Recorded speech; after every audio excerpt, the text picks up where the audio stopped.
ready to leave. You know, I've been here for 18 years. You know, I just kind of want to go out and fight in a big fight in Iraq. Get in the fight for your country and what you believe in and stuff like that. Just putting in my time, I guess, for being part of something bigger than me, you know. It's worth it, I guess, yeah. This is Montana, the middle of nowhere, the part of America that was called the Wild West. Empty, isolated and far from prosperity, whoever wants to get out of here has only one real option, the military. Here is where the new troops for Iraq are recruited. What we have is we have a list, names and phone numbers and addresses of all the students that are currently in high school, that are high school seniors that are going to graduate. Join the Army? Why not, then? Huh? War is unreal to these 17-year-olds. It's like one big adventure. I really want to travel. I really want to see different cultures and different languages, you know, try different food. While they are dreaming of travelling, others come back from the war. These things haunt you. They don't go away. Mutilated bodies, whether it's dead children, they're there. The war heroes from Iraq who return home and have to face that other reality. Couldn't do the military stuff anymore. He couldn't bring himself to do it anymore. It's just he'd been in heavy combat and he couldn't do it. And he was just sad and he felt betrayed. He committed suicide. Killed him. The war in Iraq and the powers in Washington seem very far away from rural Montana, but it is perhaps here that the impact of war on American society may best be seen, and it is significant that even in deepest Montana the anti-war protest is gaining momentum. These people died in vain. They were wasted. Why don't they say they were wasted? No, these people didn't have to die.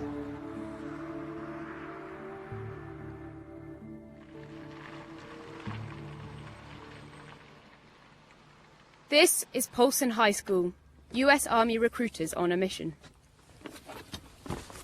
Yeah, we're in Polson, Montana. It's one of the larger schools in our area for this part of our recruiting section. There's about 120 seniors, and there's probably about 500 total in the from 9th to 12th grade.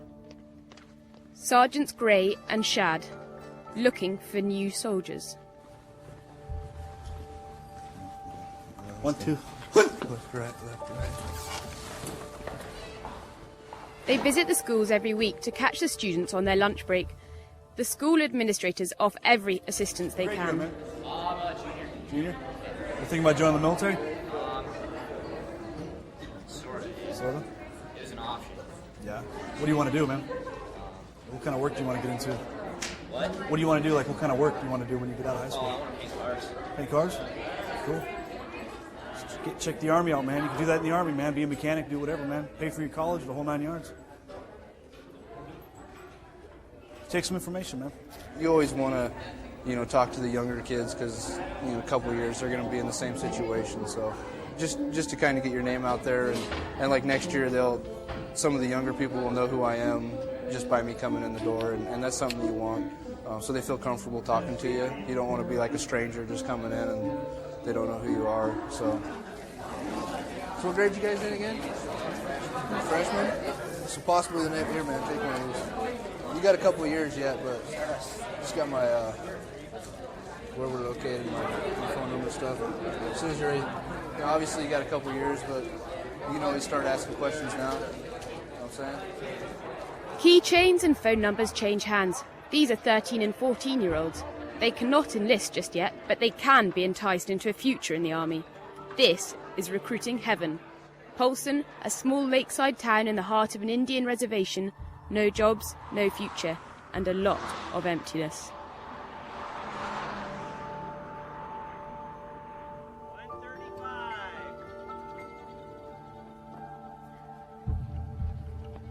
It's really boring at sometimes because you're just doing the same old stuff different day. 419. 18-year-old Derek Garrity is in his finals at high school. He is a jock who is about to enlist for 4 years. getting to fight for your country and what you believe in and stuff like that. But it also comes like with benefits and stuff where you're not just going there just to fight. You're going for like education. You're gonna get paid, and I don't know exactly what I'm gonna do, like right out of high school. So, like, I could spend that 4 years debating on what I want to do later on for a career. This is his world. Rural Montana.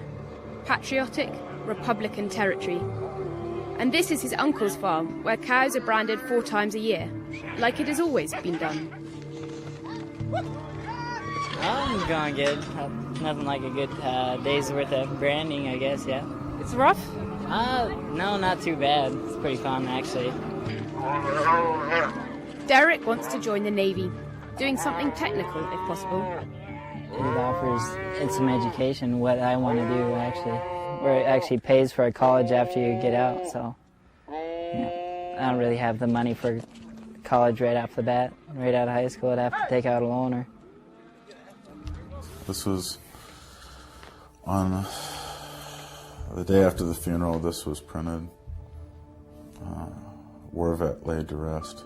It's his casket. He was buried as a hero. I think a lot of it's the money that and the benefits. He had a job that wasn't giving him quite enough to live, and he just needed a little bit more. And the other thing too was I think he did want to show himself that he could be brave, that he could be strong, probably braver than he ever thought that he could be. Chris Dana.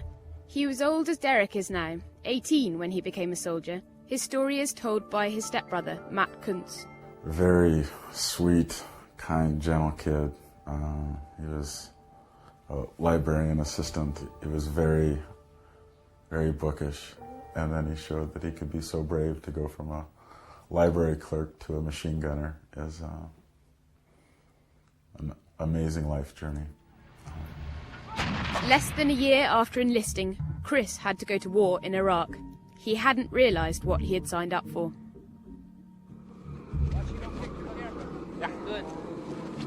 My parents don't like it. They don't like the thought of, the dangers and stuff you have to go through.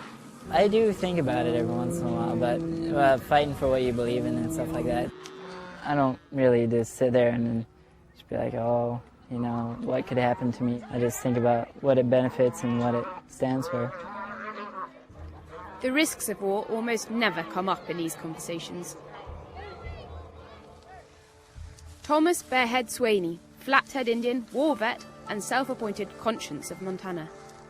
This is for the one Indian girl that was killed. And this is her cross. And then I got to find out how many Indians were killed, and they'll have red crosses, smaller ones like this one.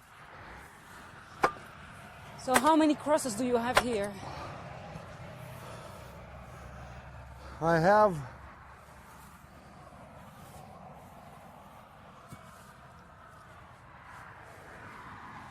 263, I think. And then I got 50 more laying on the ground that I got to put in.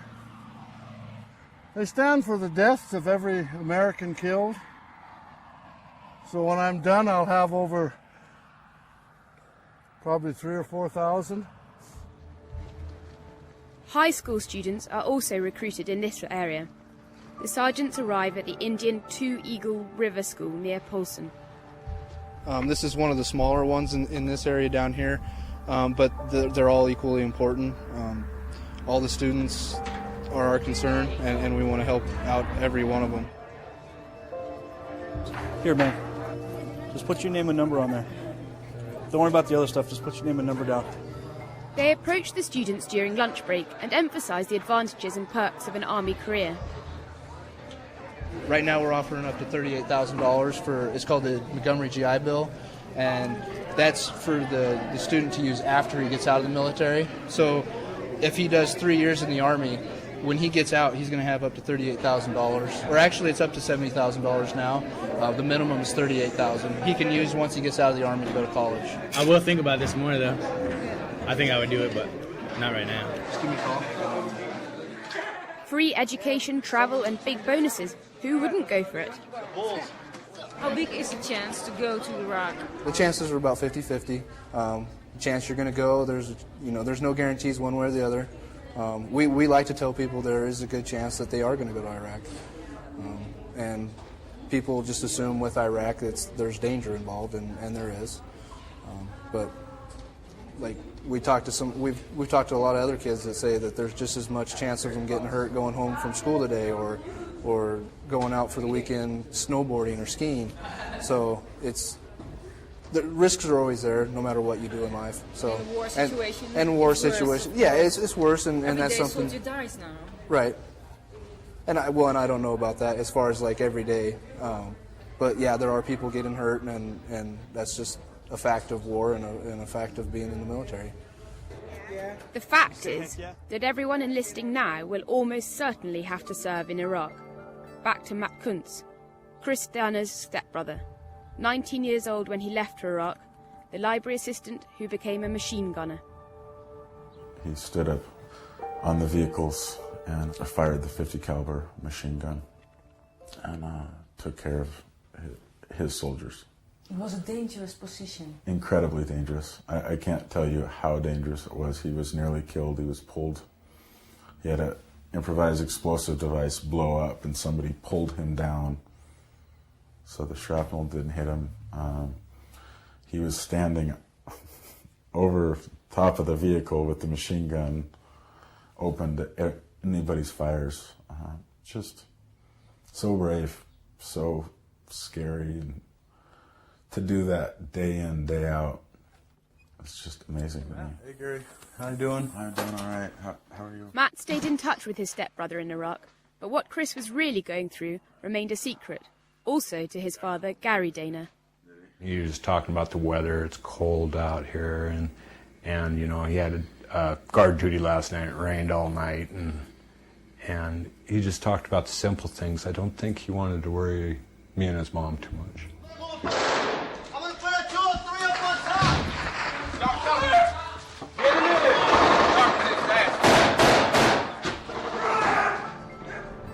there. Around that same time, Matthew Schehl was also sent to Iraq. Like no one else, he knows what Chris went through. Mortar fire, people are killed, you know, or maybe you are killing people, which is happening all the time. There's no way, there's nothing to prepare you for that. It's awful, it's hell.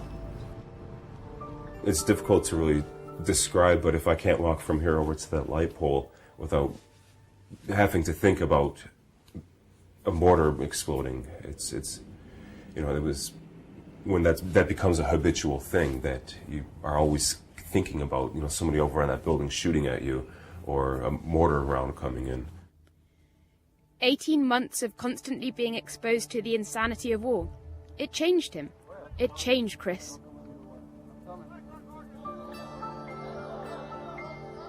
It changes the brain. When you live like that on a day-to-day basis, you become accustomed to that.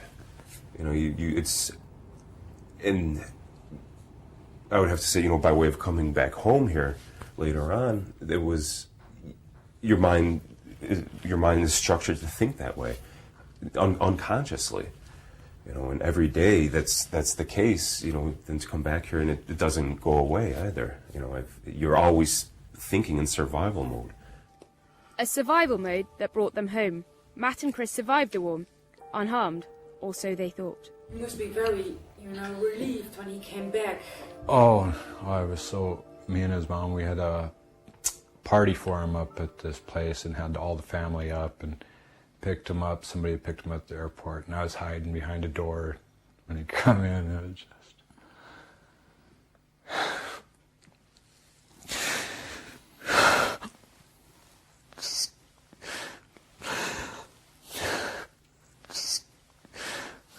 good damn moment. It was just,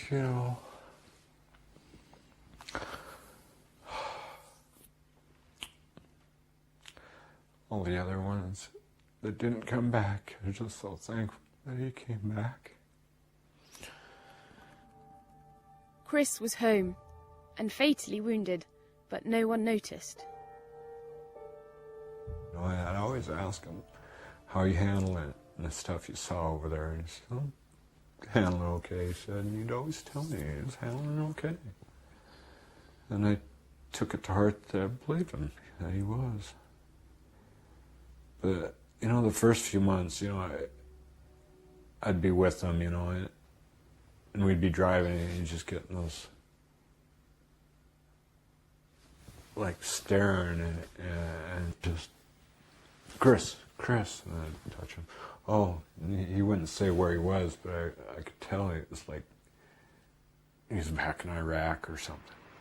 They did not know just how severely depressed Chris had become, just like Matt.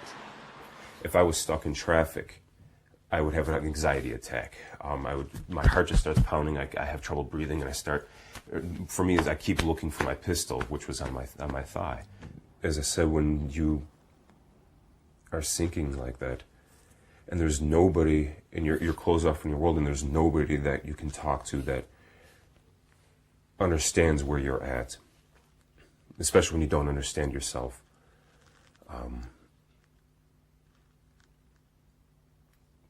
It's despair. It's hell. You just keep sinking. Chris's condition also worsened. Gradually, he isolated himself, and he did not want to go back to his army base. He said that the military was going to give him a dishonorable discharge. He couldn't do the military stuff anymore. He couldn't bring himself to do it anymore. It's just he'd been in heavy combat, and he couldn't do it. And he was just sad, and he felt betrayed. He committed suicide. Killed him. He survived the horror of Iraq, but he could not survive the horror in his mind. PTSD, post-traumatic stress disorder.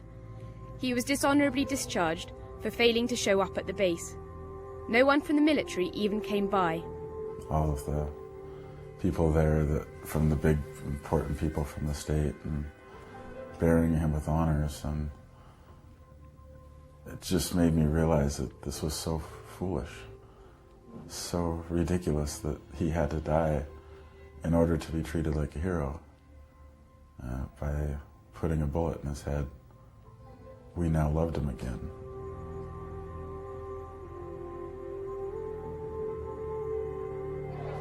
You can actually take college while you're in, and then once you're out, they'll pay up to $70,000 for college once you're out. You go in the Army? Why not, man? Huh?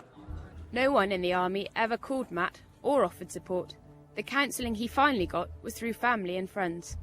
You need to find people you can trust that you can talk to about those things.